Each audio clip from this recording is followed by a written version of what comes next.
Tololo Honorable Salo Pendi yakubwa akalulu naye nga yawangula n'obululu bwali 35 ng'omukyala amanyiddwa nga Angela Okoth ye yamuwangula. Salo Pendi yaddukira mu kooti okusobola okuba nga asaba recount era omulamuzi n'agimuwa. Ennaku z'omwezi nga 23 bagenda okubala obululu wabula nekizu omulamuzi yasalawo nga 23 abimunya bagenda babala obululu ne basanga nga boxi 2 zaali mmenyefu era omulamuzi n'ateekawo olunaku olw'eggulo okuwa ensalawo ye.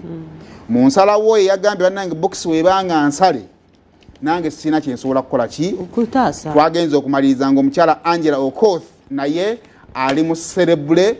Omukyala ono Honorable Salo Pendi oyo amujjukira yabadde ali mu kuvuga etteeka liri ery'amaka marriage and divorce bill. Omumwe yagambira nti simaya obeera n'omukazi emyaka 10 etteeka ligambe nti mukyala wo wadde tomuwasizza obudde bw'oba omumalidde. Etteeka eryo lyali zzibu mukko era okusinziira ku basajja bali mu parliament simaya banaaliisa kati era ye yaleeta n'etteeka ly'omwenge.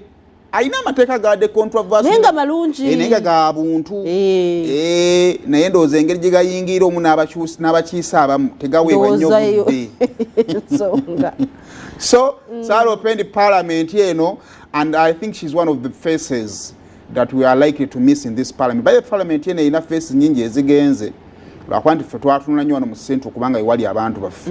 But Honorable Salo Pendi kakati genda ewaggulu mwajuli wa Amson Obuwa waggulu ewaliyo guy wa UPC, I don't know why I'm forgetting the name, abadde omu ku basinga okukola ki okuteesa.